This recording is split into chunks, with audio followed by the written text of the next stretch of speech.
নমস্কাৰ সঠিক দিশা চেনেলত আপোনালোক সকলোকে স্বাগতম জনাইছো। আশা কৰোঁ আপোনালোকে সকলোৱে ভালে কুশলে আছে। আজি মই আলোচনা কৰিম বাস্তুশাস্ত্ৰৰ সূত্ৰবোৰ প্ৰয়োগ কৰি আমি কেনেকৈ বৃহৎ পৰিমাণৰ ধন আমাৰ গৃহলৈ আনিব পাৰিম। এই বিষয়টোত সম্পূৰ্ণৰূপে আপোনালোকে জ্ঞান পাবলৈ হ'লে ভিডিঅ'টি শেষলৈকে চাই থাকিব। আহক আমি ভিডিঅ'টি আৰম্ভ কৰোঁ।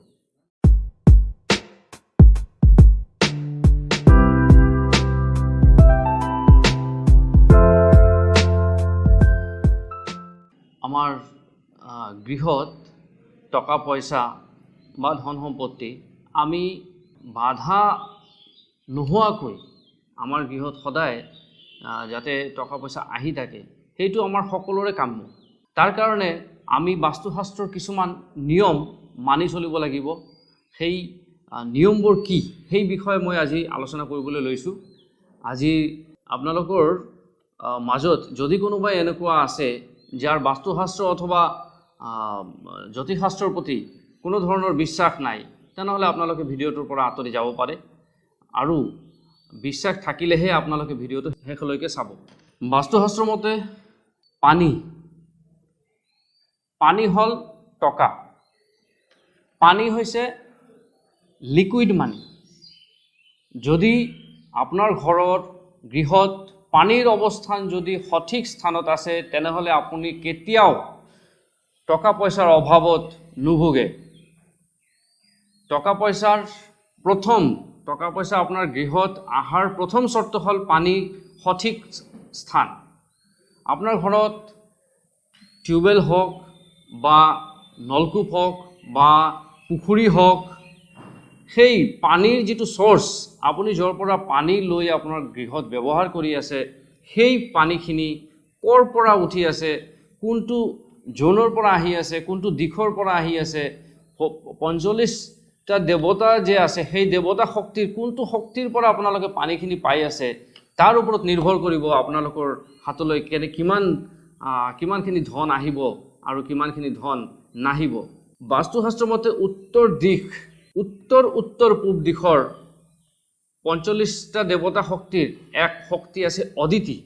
সেই অদিতি শক্তিৰ স্থানত যদি আপোনালোকে পানীৰ বৰিং কৰে, কুঁৱা খান্দে বা পুখুৰী খান্দে, তেতিয়াহ'লে সেই পানী যদি আপোনালোকে ব্যৱহাৰ কৰে নিজৰ গৃহত, তেতিয়াহ'লে চাব আপোনালোকৰ ঘৰলৈ বিভিন্ন ধৰণৰ ধন উপাৰ্জনৰ পথ মুকলি হ'ব আৰু আপোনালোকৰ ঘৰলৈ ধন আগমনৰ পথ সুগম হৈ পৰিব আৰু সদায় ধন লাভৰ বিভিন্ন ধৰণৰ উপায় আপোনালোকে পাব, বিভিন্ন ধৰণৰ চ'ৰ্চ আপোনালোকে পাব।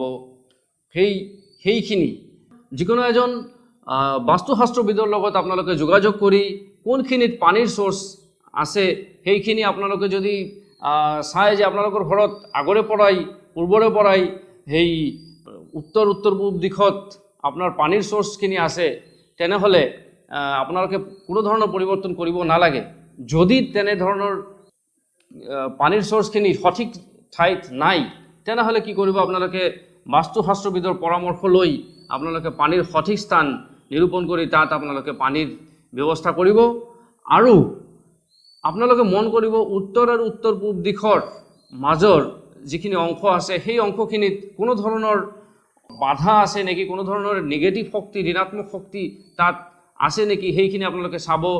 উত্তৰ আৰু উত্তৰ পূব দিশত কি বস্তু থাকিলে সেইখিনি জোন ইমবেলেঞ্চ হৈ থাকে, সেইখিনি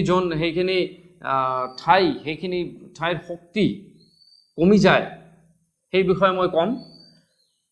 উত্তৰ আৰু উত্তৰ পূব দিশত যদি আপোনালোকে ষ্ট'ৰ ৰুম বনাইছে বা বিভিন্ন ধৰণৰ জাবৰ জোঁথৰ পেলাইছে বা ছেপ্টিক টেংক বনাইছে বা টয়লেট বনাইছে, তেনেহ'লে কিন্তু আপোনালোকে সেই শক্তিখিনি আপোনালোকে নাপায় আৰু সেই শক্তিখিনি আপোনালোকৰ অপচয় হৈ আছে।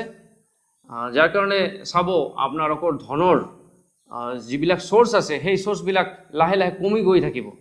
আৰু অধিক জানিবৰ বাবে মোৰ আগন্তুক দিনত বাস্তুশাস্ত্ৰৰ ওপৰত কোৰ্চ আহি আছে, বিশেষকৈ আমাৰ অসম আৰু উত্তৰ পূৰ্বাঞ্চলৰ সমূহ ৰাইজ আৰু জ্যোতিষ তথা বাস্তুবিদসকলৰ কাৰণে এডভান্স বাস্তু মোৰ আহি আছে।